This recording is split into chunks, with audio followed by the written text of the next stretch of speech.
I often talk about how The Matrix is more or less spawned from the book Simulacra and Simulation by Jean Baudrillard, but it's also just a continuation or just a modern day version or interpretation of Plato's Cave.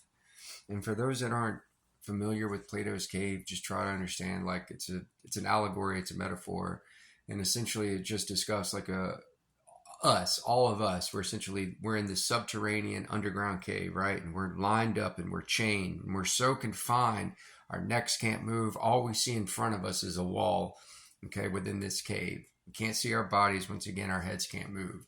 Now, behind us, a fire burns. And in between our backs and this fire move forms of objects, right? And they cast shadows onto the wall, illusions of actual objects, right?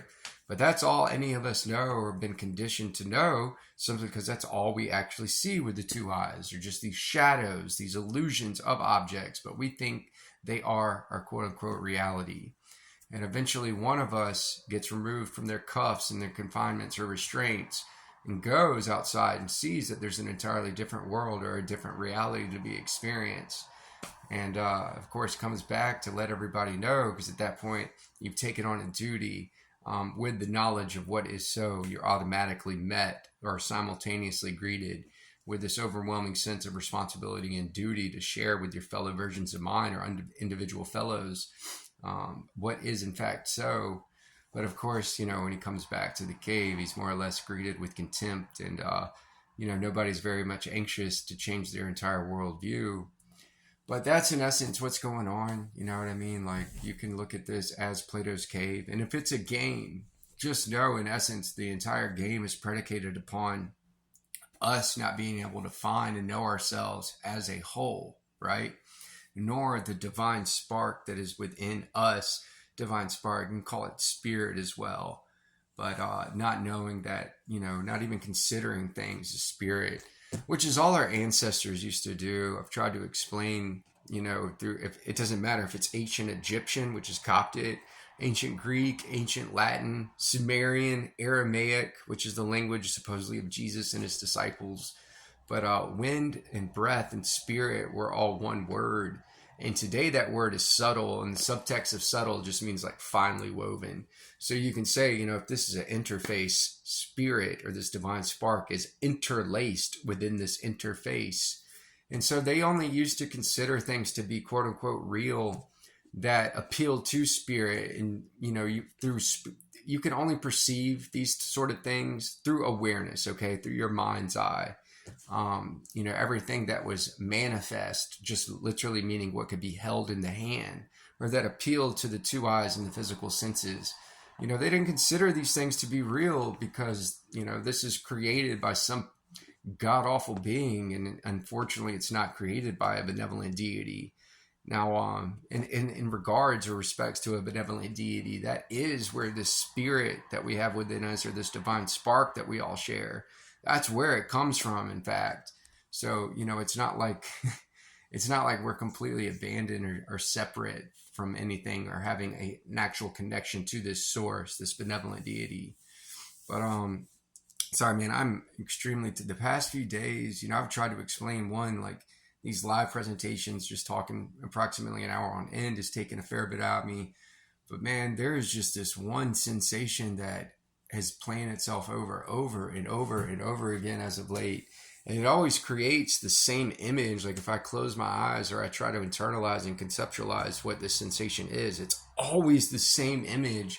And essentially it's, this thing from a first person perspective, just meaning seeing nothing but outwards. And it's like a row of people on each side of me, and more or less they're very hostile and angry for whatever reason, and spitting, punching, and kicking this thing. And like, dude, I keep having that.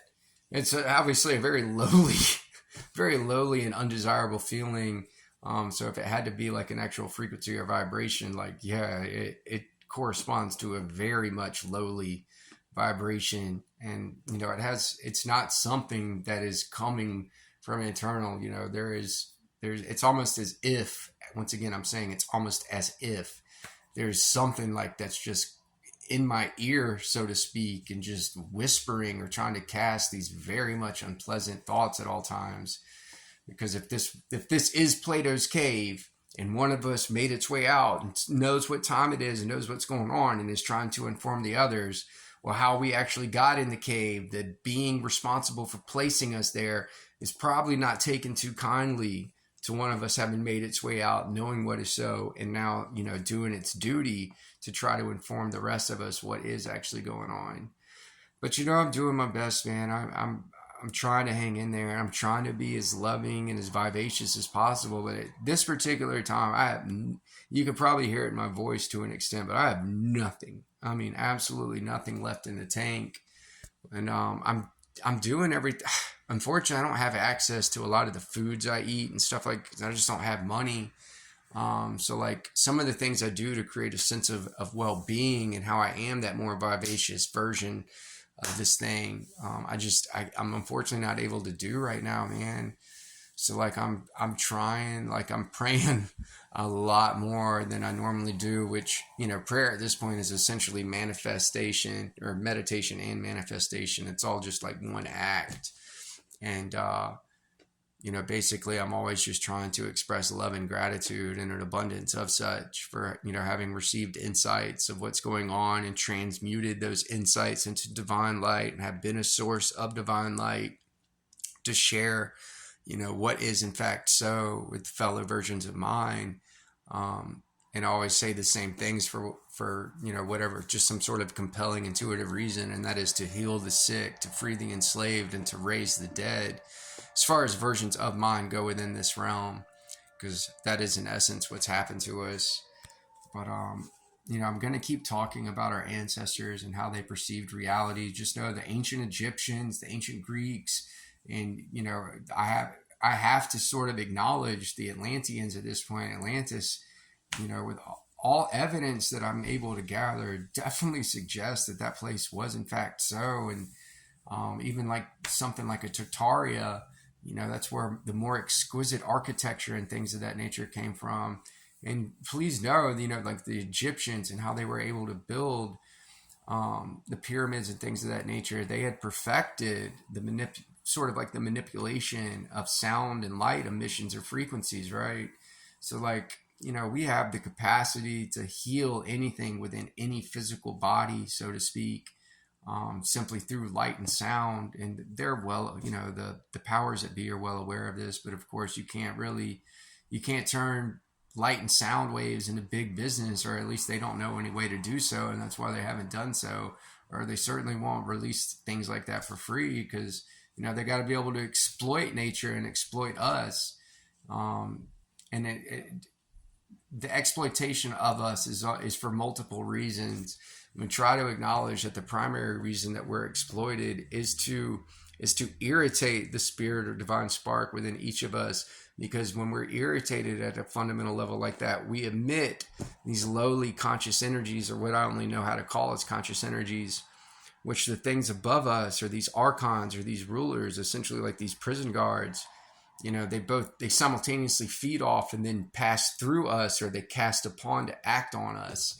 So, a lot of your lowlier feelings typically have nothing to do with you. Now, if you perceive some sort of ghastly event and you have your interpretation of it is of a lowly feeling or sensation, that's coming from that's a deliberate cause of your volition more in essence, because you perceive something and you're having a response to that stimuli.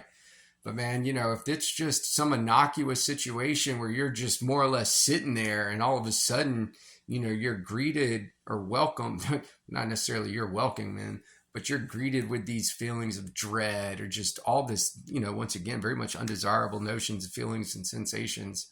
A lot of the time that it's just not you, man. It's something acting upon you or through you. But, this is a game. It's the oldest game. Essentially, it's, hide the flag, so to speak, except in this case, the flag is our divine spark. So basically all we have to do is recognize, learn, and know ourselves, realize ourselves as something other than people that are separate.